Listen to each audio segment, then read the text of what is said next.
Okay, welcome, Ben Azadi. I'm so excited to have you on the series. Ben is such an amazing resource for you guys. He is a national speaker, he's a best selling author, he's a health detective. He's on a mission to help 1 billion people live a healthier lifestyle. He's got an incredible YouTube page called Keto Camp, where he's got hundreds of videos, thousands of subscribers. But more importantly, and why I'm so honored to have you here, Ben, you have such an impressive story.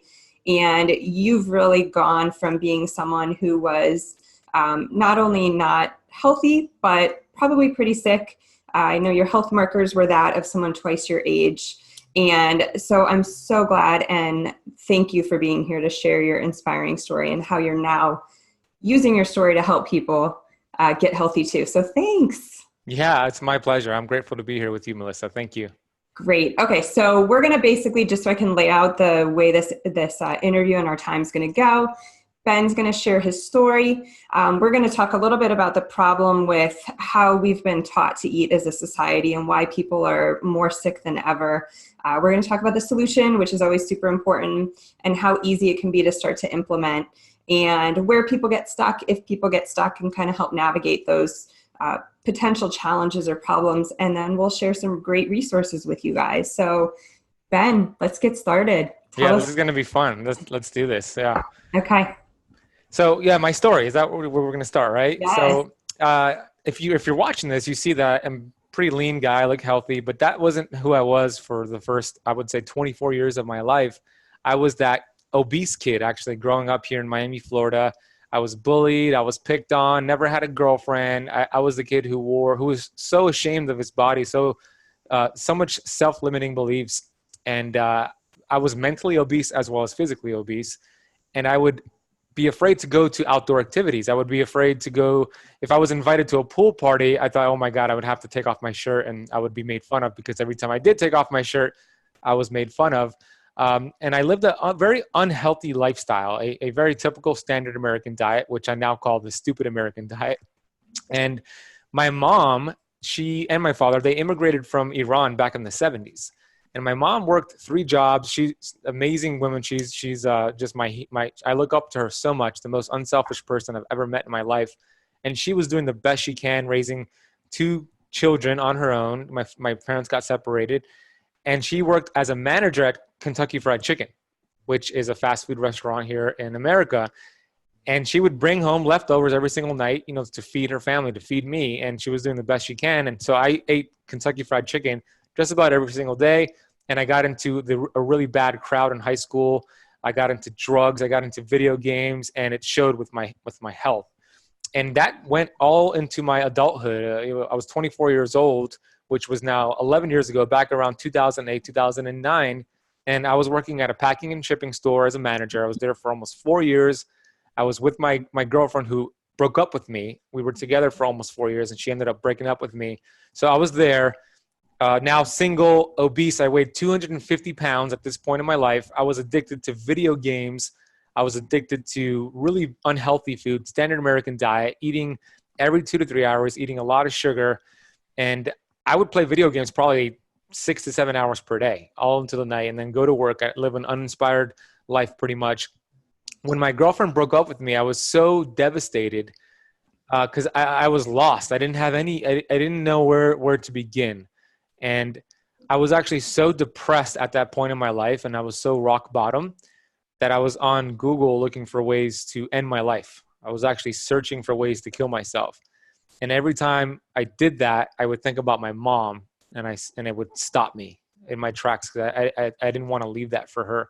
So I had to do something. I had to climb out of this hole that I dug myself into. And up until that point, I was just blaming everyone and everything for my problems except for the person who was responsible, which was myself. And I started reading books. You see books behind me, and I started reading authors like Wayne Dyer and Bob Proctor, and books saved my life. It really opened up a whole new world to me.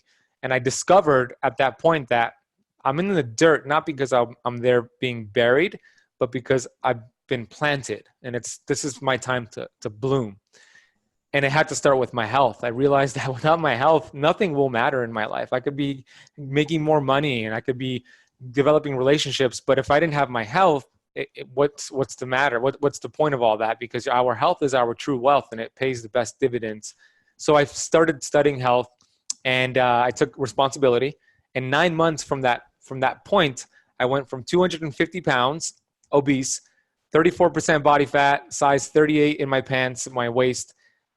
9 months later, I went down to 6% body fat. I went from 250 pounds to 170 pounds.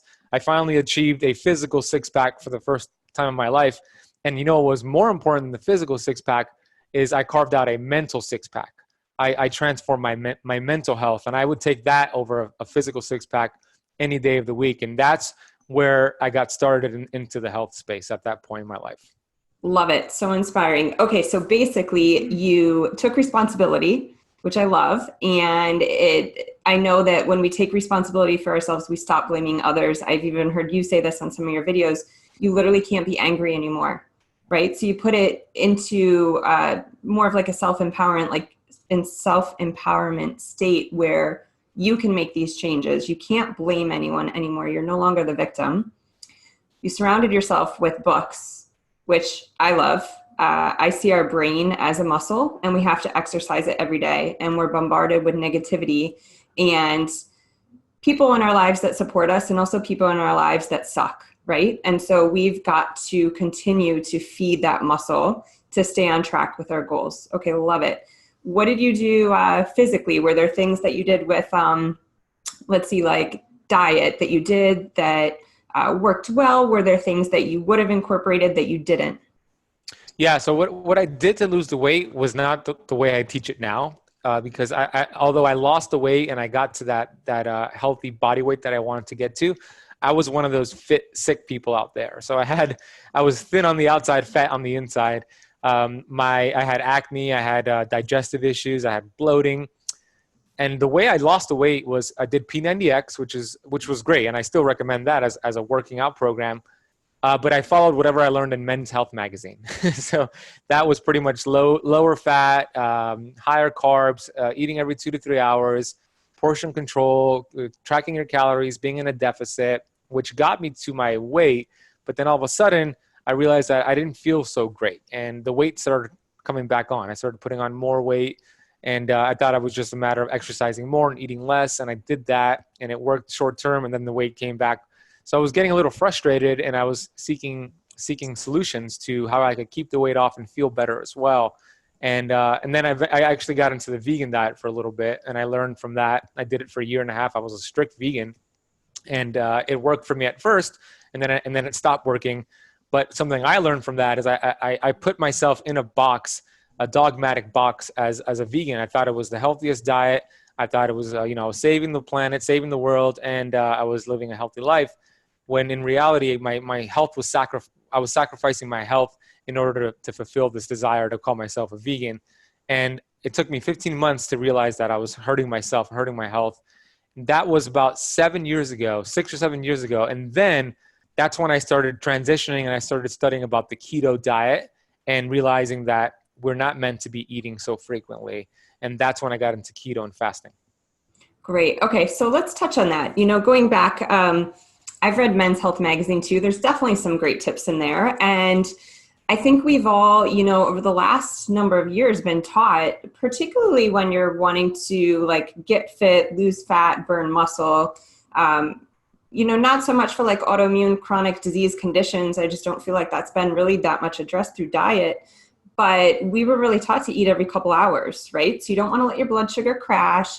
And so the way that you prevent that is by keep putting protein in every couple hours. So I know that we are familiar with the problems with that, right? So from a metabolism standpoint, but let's dive into that a little bit. So let's talk about what that actually does to us, and what we're going to talk about with intermittent fasting and ketosis, how that changes that.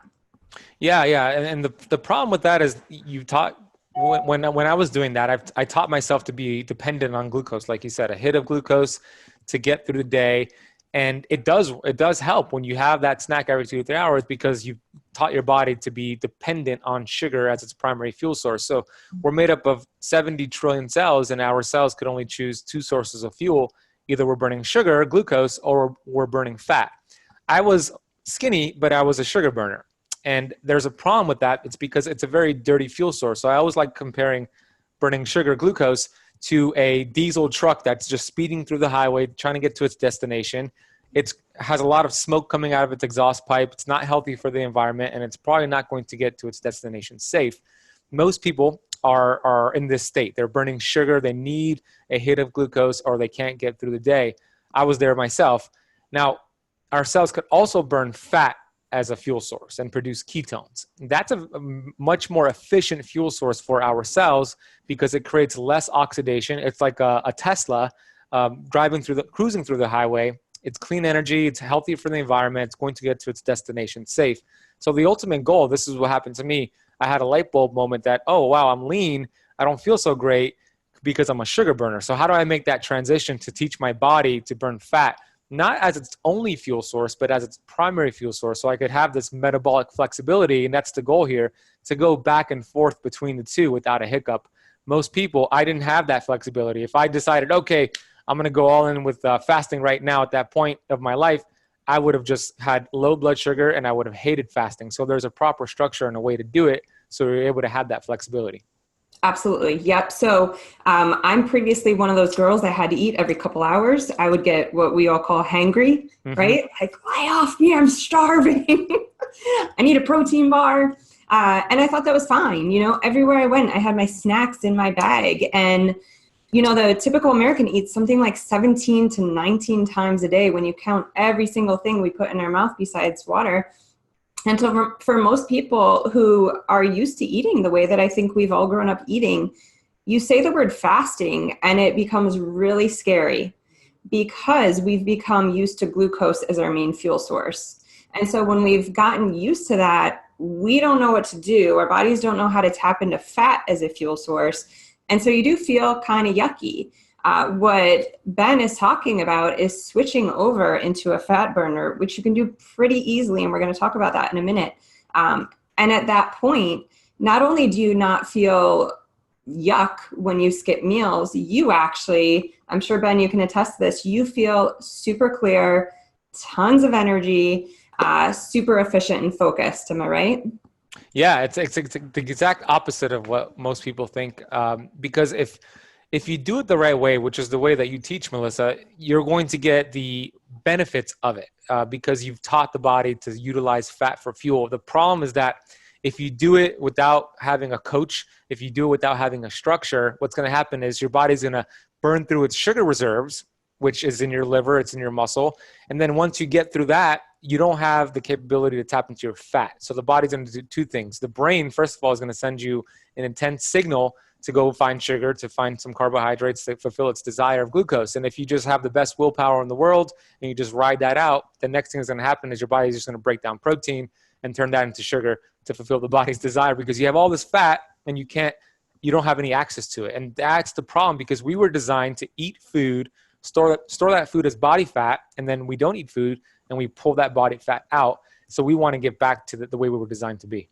Absolutely. All right. So let's teach it. So, you know, this call and mainly the fasting series is purely educational. Like Ben is saying, it's really important to do this the right way.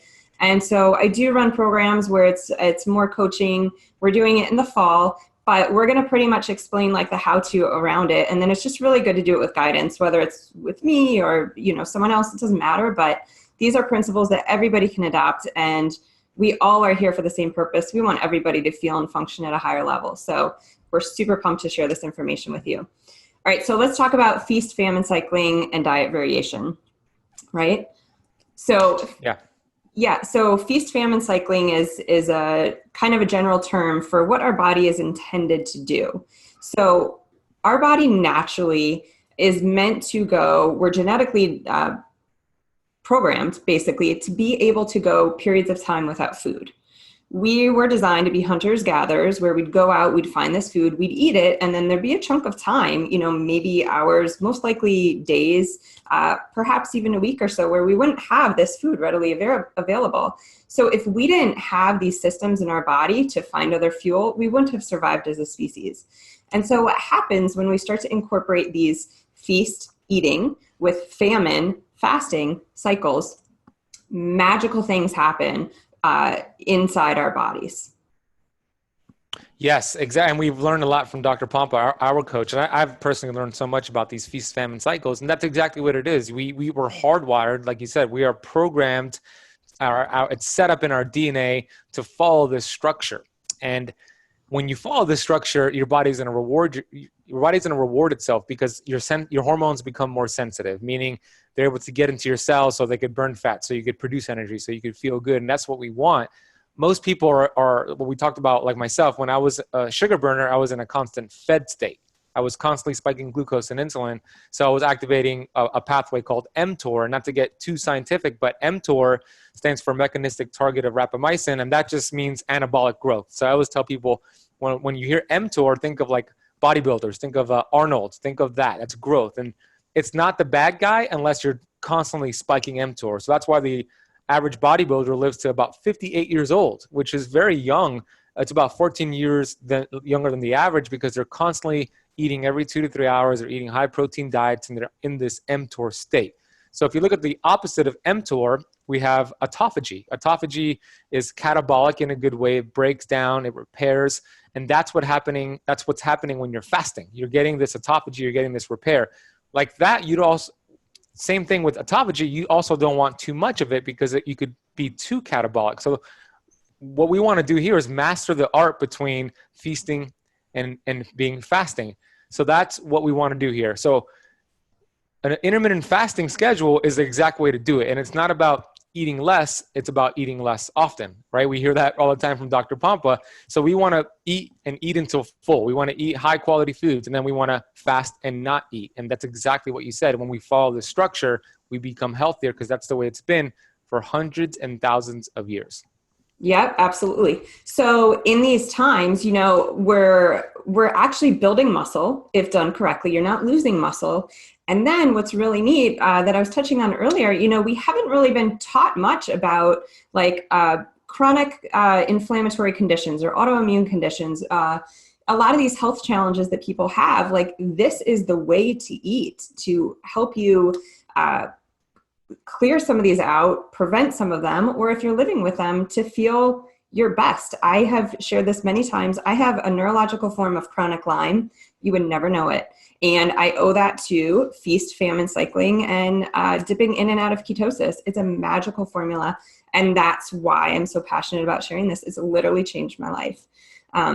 So tons of benefits. Okay, and so just like Ben was just talking about, intermittent fasting is the way to start this. So I like to give the analogy of running, right? So if you were to go out, if you were a non-runner and you were to go out and do a 10K, you are not going to feel good. You're not going to like it. You're going to make the decision that you are not a runner. Mm-hmm. If you are a non-runner and you do something like what's called the Couch to 5K program, where they basically peel you off the couch and you start running maybe 30 seconds and you walk for a minute, 30 seconds, walk for a minute, right? You start slow and you start gradually. All of a sudden, you sign up for a 5K and it's like nothing. That's what intermittent fasting is. So many people think that they can't fast. And if you start slow and if you do it correctly and you respect your body and your limits, everybody can fast. So for intermittent fasting, essentially we'll go by like the 14 to 16 hour fasting window, right? Is that? Yeah, exactly. And I just wanted to just piggyback off of what you said. First of all, you're in control of your fast. Every fast, there's no such thing as a failed fast. So if you ever feel like you want to break the fast, you're in control. It's not starvation. It's a choice. And yeah, it's like a muscle. You wouldn't just hop off your couch and run a marathon because you're gonna say you're not a runner and you're gonna hurt yourself and you're gonna do damage. So what we're talking about here they're very powerful tools. Keto and fasting, very powerful tools in the health toolbox. A chainsaw is also a very powerful tool in the toolbox. A chainsaw could get the job done. Fasting and keto can get the job done. A chainsaw could hurt you. Fasting and keto could hurt you. So it's important. What's more important than the actual tool is the person who wields it. So that's why we're giving you the general outline here of what we learned, but it's very important to have somebody coach you and also answer your question, have any challenges. And that's what Melissa was talking about. She has her program coming up in the fall and she has other programs. So that's very, very important. And Yes. So fasting is a great way to start is I say 12 hours to just start, because most people are not even doing 12.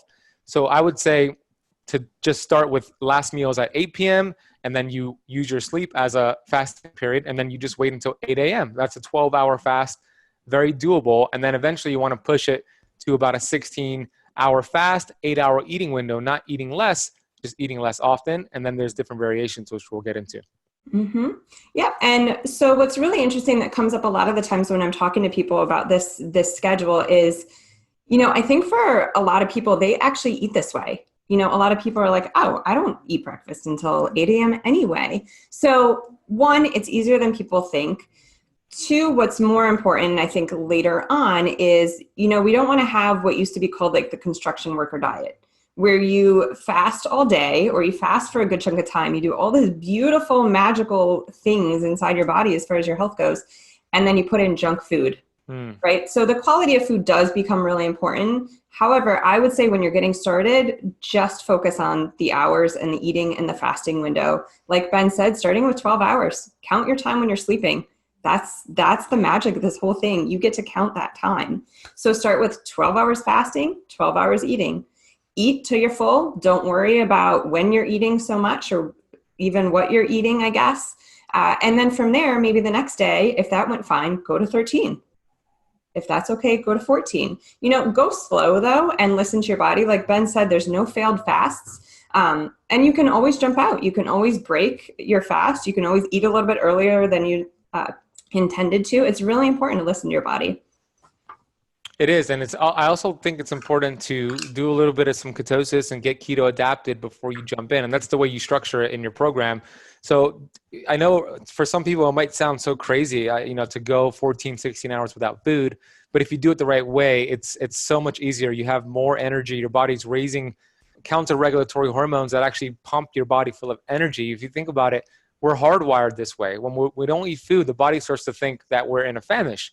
So the way that we've been built is that the body raises counter-regulatory hormones. So we have the sympathetic tone that goes up. We have cortisol, human growth hormone, which is muscle preserving, which you talked about. It's fat burning, it's anti-aging. I mean, we have celebrities paying thousands of dollars to get human growth hormone injected in them when you could get it through fasting, just not eating anything. You save money and you don't have to spend money on getting it injected. And I've seen a study Dr. Fung was talking about. A 24-hour fast in men raised human growth hormone by 2,000%, and in women, it raised it 1,300%. And it's such a powerful anti-aging hormone. So the body's pumping you full of energy. And the question is why? Why is it actually giving you energy? It's because it thinks that there's no food, and it wants you to have energy and focus and clarity to go out there and hunt and kill your next meal. But the ultimate hack here is that we're so lucky and grateful that we have food anywhere. We could just go on our phone and go to Uber Eats and press a button, and then we have a millennial knocking on our door in 30 minutes with food. So we are blessed. The body doesn't know that. So we could use all that energy, all that focus to just crush the day.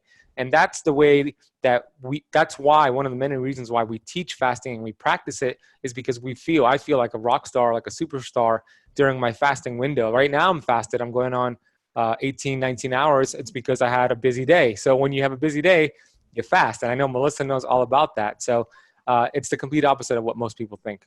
Yeah, same. For this interview, I want to be crystal clear and on point. And so I didn't eat yet today and I feel totally fine. So you work up to it through the intermittent fasting. And, there is a ton of research now about fasting. There's a lot around intermittent fasting. There's a lot when you hit that 24-hour window. There's things that happen, like Ben mentioned, growth hormone spikes. You also start to make more stem cells. So we're hearing a lot about stem cell injections. And basically what happens is these stem cells are these immature cells that float around in our body just waiting for a job. So say you tear your bicep muscle. The stem cell will go into that area, basically become a bicep muscle. I'm kind of simplifying this, but they're just there at the ready to go anywhere that they're needed. What happens though is as we age and as our health declines, our stem cells go down. And so, when Levi, our 8-year-old son, broke his arm last year, he was in a cast for 3 weeks. If I broke my arm, I'd be in a cast for 6 to 8. So decreased stem cells equals slowed healing. Fasting gives us more stem cells. It's a magical thing. The other really cool thing that happens is when we burn our fat instead of glucose, well, a lot of our toxins sit in our fat cells. So when you're dumping fat, not only do you look good and you feel really clear, because fat is such a clean fuel source, you're dumping your toxins like crazy. We all know the realities of, we live in a pretty toxic world, and I think there's some things we can do about that, and some stuff we just have to, we can't stress ourselves so much about a ton. But to know that you're decreasing your toxic load all the time by throwing your fat down is super helpful too. We're also forcing adaptation. So it's not the healthiest or the fittest that survive. It's that's most likely to adapt, right? So that's like survival of the fittest.